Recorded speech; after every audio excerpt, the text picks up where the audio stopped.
Wij willen bezieken om naar minder pijlgebieden te gaan, zodat we inderdaad minder gemalen nodig binnen, minder stuwen nodig binnen en dus ook minder hoeven te investeren.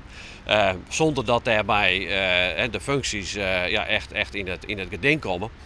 En dat vereist nou wel een onderzoek, want het is natuurlijk ook qua inrichting is dat een omvangrijk project zou dat worden. Alle medewerkers komen in één gebouw te zitten, het Haardgebouw. Daar zal ik mensen uitmatten.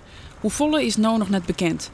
En de schouw zal net één keer in het ier, maar één keer in de 2 ier plakvinden. Er levert natuurlijk een bezuiniging op, maar dat betekent dus wel, want die wetgeving moet uiteraard wel elke keer hekkelen worden, dat die verantwoordelijkheid nou meer bij de betreffende boer komt te liggen. En wij denken dat dat goed mogelijk is, omdat het voor die betreffende boer de verzwaart dat zijn lasten minder snel stijgen.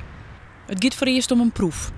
Ik zal de tarieven van het wetenschap dit jaar nog maar een paar euro omheen gaan.